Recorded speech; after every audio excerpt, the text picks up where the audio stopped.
Hello dear students, कैसे हैं आप सब लोग। आई होप आप अच्छे होंगे। मैं हूं मोहित शर्मा और आप देख रहे हैं मेरा YouTube channel the nucleus of chemistry. तो आज क्लास 10th केमिस्ट्री का जो चैप्टर नंबर 1 है हमारे पास, केमिकल रिएक्शंस एंड इक्वेशन, उसका लेक्चर नंबर 6 लेके आए हैं आपके लिए, जिसमें आज हम लोग बात करने वाले हैं different types of chemical reactions के बारे में। आज मैं आपको बताऊंगा कि इस चैप्टर के अंदर हम लोग कितने डिफरेंट टाइप्स के केमिकल रिएक्शंस को स्टडी करने वाले हैं और उनमें से कुछ एक केमिकल रिएक्शंस की स्टडी हम लोग आज करेंगे और आने वाले लेक्चर्स में हम लोग कंप्लीट जितने भी टाइप की रिएक्शंस हैं उनके बारे में हम लोग डिटेल में डिस्कशन करने वाले हैं। तो बिना किसी देरी के स्टार्ट करते हैं अपना लेक्चर और जानने और समझने की कोशिश करते हैं कि हमारे पास इस पर्टिकुलर चैप्टर के अंदर जो केमिकल रिएक्शंस हैं उनके कितने टाइप्स हैं। तो बेसिकली इस चैप्टर के अंदर जितनी भी केमिकल रिएक्शंस हैं उनको 5 कैटेगरीज में डिवाइड किया गया है। There are some chemical reactions which comes into the category of combination reaction. तो कुछ रिएक्शंस हमारे पास ऐसी होंगी जिनको हम क्या बोलेंगे, कॉम्बिनेशन रिएक्शंस बोलेंगे, और कुछ रिएक्शंस हमारी कहलाएंगी जिनको हम लोग बोलेंगे डीकॉम्पोजिशन रिएक्शन। तो decomposition reactions are just the opposite of combination reaction. बताते हैं आपको धीरे धीरे क्या होते हैं ये। थर्ड कैटेगरी आती है हमारे पास डिस्प्लेसमेंट रिएक्शन।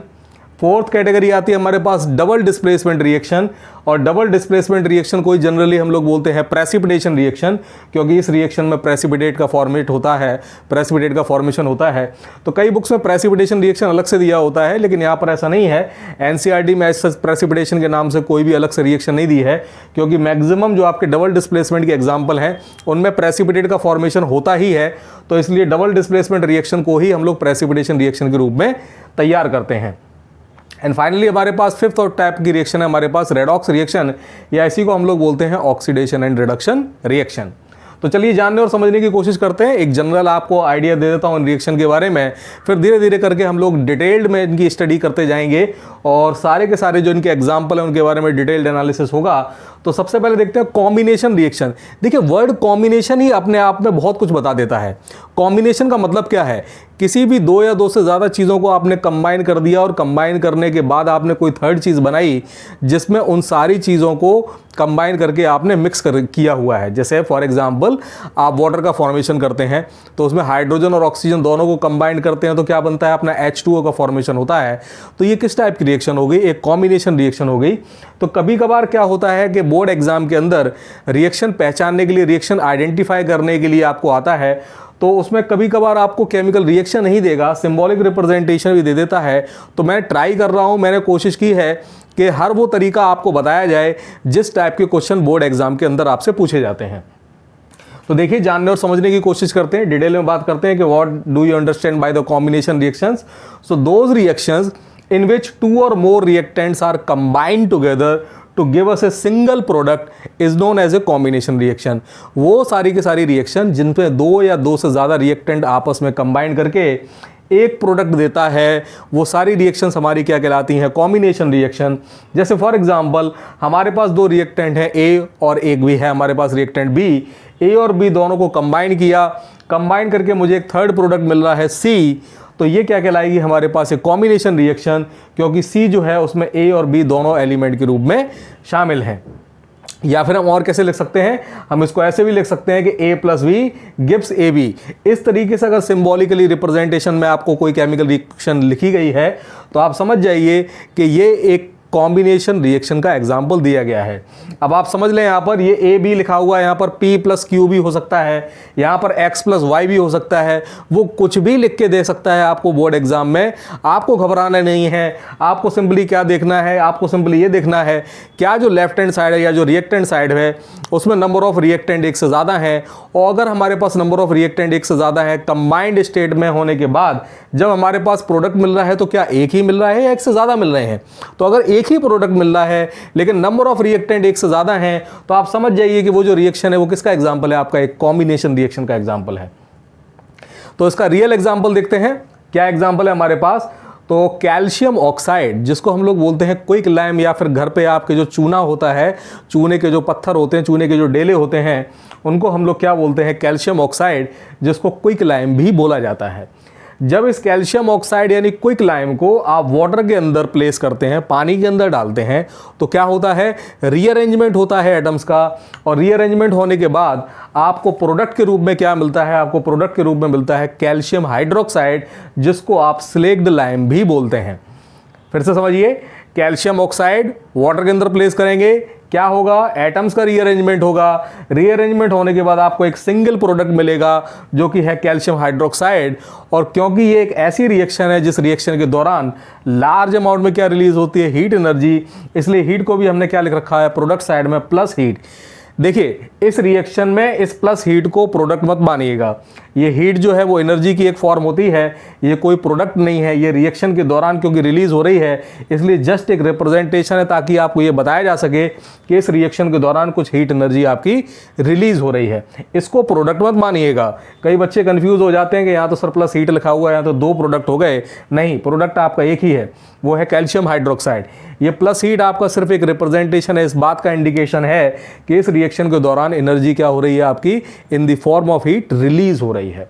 ओके, तो देखिए जरा ये कैसा एग्जांपल है, किस रिएक्शन का एग्जांपल है। तो दिख रहा है आपको कि आपके रिएक्टेंट है 2, एक है हमारे पास कैल्शियम ऑक्साइड, एक है हमारे पास वाटर का मॉलिक्यूल। लेकिन जब ये दोनों कंबाइन हो गए, इनमें रीअरेंजमेंट ऑफ एटम्स हुआ, तो आपको जो प्रोडक्ट मिला है वो केवल एक ही मिला है, और वो कौन सा है आपका कैल्शियम हाइड्रोक्साइड, जिसको स्लेक्ड लाइम भी बोलते हैं। यानी ये जो रिएक्शन है वो किसका एग्जाम्पल है, आपका एक कॉम्बिनेशन रिएक्शन का एग्जाम्पल है। देखते हैं जरा next reaction.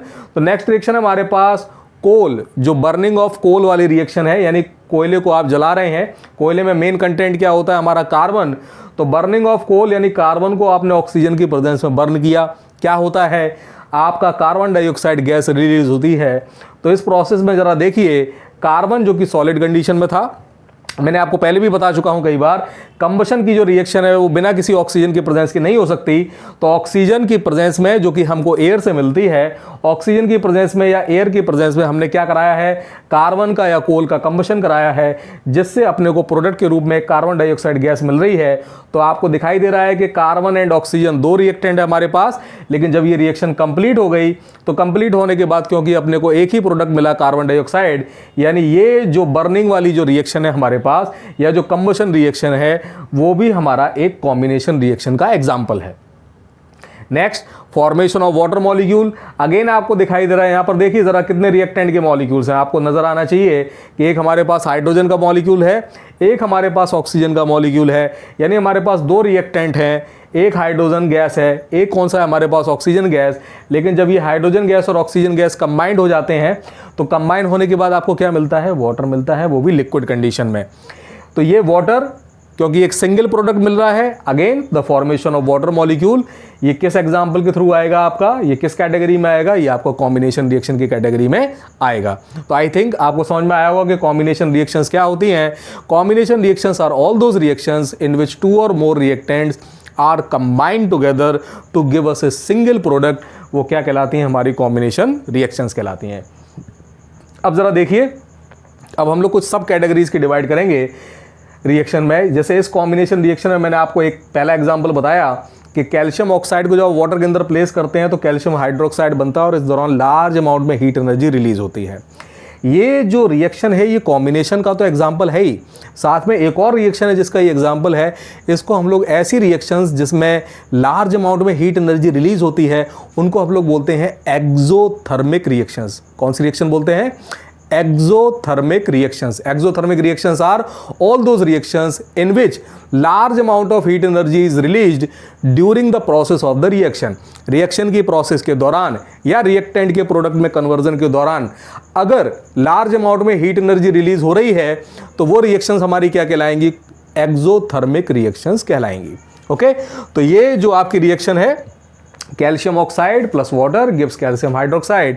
This particular reaction is also an example of exothermic reactions. I think आपको समझ में आ गया होगा। कुछ और एग्जाम्पल देखिए एक्सोथर्मिक रिएक्शंस के।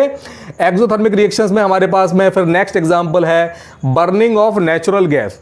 तो जो हमारे पास नेचुरल गैस होती है, जो कई सारे हाइड्रोकार्बन्स का कॉम्बिनेशन होता है, उसमें से एक मेन कंपोनेंट जो हमारे पास मीथेन होता है, उसका कॉम्बिनेशन यहाँ पर दिखाया गया है।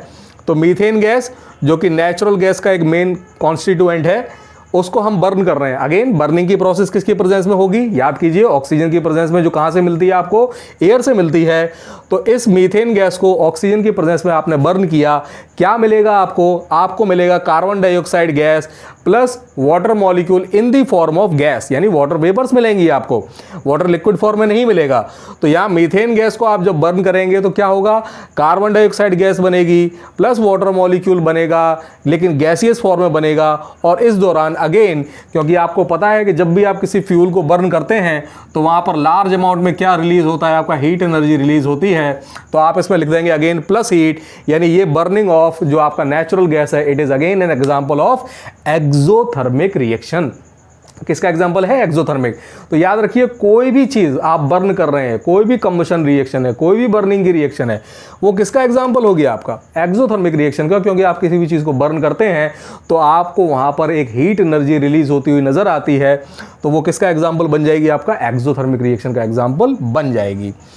एक बड़ा इंपॉर्टेंट क्वेश्चन ये बोर्ड एग्जाम में बहुत बार आता है, आपसे पूछा जाता है कि respiration is considered as an exothermic reaction, कि जो रेस्पिरेशन है उसको हम लोग एक्सोथर्मिक रिएक्शन की तरीके से कंसीडर करते हैं।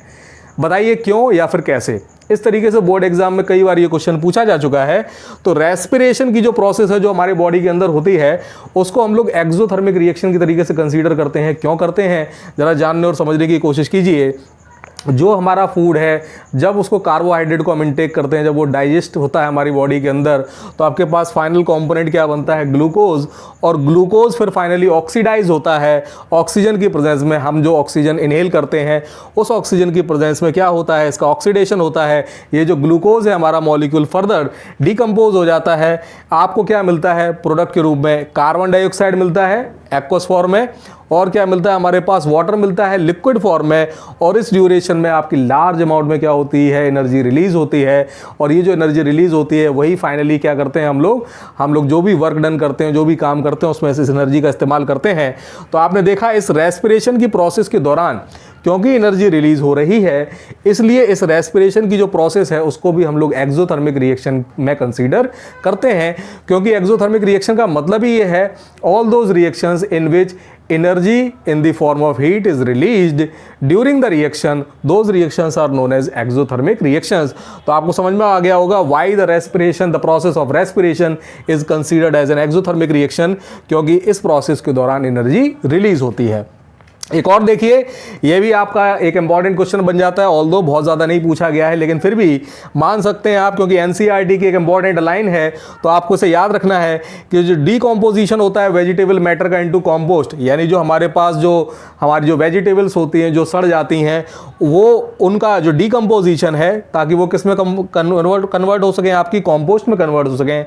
ये जो प्रोसेस है आपका डीकम्पोजिशन ऑफ वेजिटेबल मैटर, जिससे वो कन्वर्ट हो सके कंपोस्ट में, it is again example of exothermic reaction. ये किसका एग्जाम्पल है, आपका एक्सोथर्मिक रिएक्शन का एग्जाम्पल है। ओके, तो आई थिंक आपको समझ में आ गया होगा एक्सोथर्मिक रिएक्शन का मतलब क्या होता है। ये रिएक्शन अलग से कोई टाइप नहीं है, ये एक सब टाइप है। आपको याद रखना है कोई भी रिएक्शन एक्सोथर्मिक रिएक्शन हो सकती है, बस शर्त ये है कि उस रिएक्शन के दौरान हीट एनर्जी रिलीज होनी चाहिए। नेक्स्ट देखते हैं, नेक्स्ट हमारे पास कैटेगरी है endothermic reaction. So endothermic reactions are just opposite of exothermic reactions. Endothermic reactions are all those reactions in which heat energy is consumed during the reaction, या heat energy is absorbed during the reaction। यानी ऐसी reaction जिसमें reaction के होने के दौरान heat energy consume होती है, हीट एनर्जी आपको सप्लाई करनी पड़ती है। एक्सो में क्या हो रहा था, एक्सो में हीट एनर्जी रिलीज हो रही थी, यहां पर उल्टा है, यहां पर हीट एनर्जी आपको सप्लाई करनी पड़ेगी, आपको देना पड़ेगा अपनी तरफ से हीट एनर्जी। तो ऐसी रिएक्शन जिसमें हीट एनर्जी का इस्तेमाल होता है रिएक्शन के लिए, वो रिएक्शंस क्या कहलाती हैं आपके पास, एंडोथर्मिक रिएक्शन कहलाती हैं। एंडोथर्मिक रिएक्शंस में हीट एनर्जी आपकी एब्जॉर्ब हो रही होती है। तो इसका एग्जाम्पल क्या है हमारे पास, एग्जाम्पल समझिए, एग्जाम्पल है हमारे पास कैल्शियम कार्बोनेट। कैल्शियम कार्बोनेट को हम लोग लाइमस्टोन भी बोलते हैं।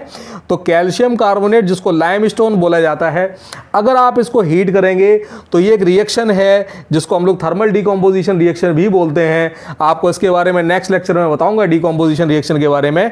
अभी आप इसको एंडोथर्मिक रिएक्शन के तरीके से समझिए।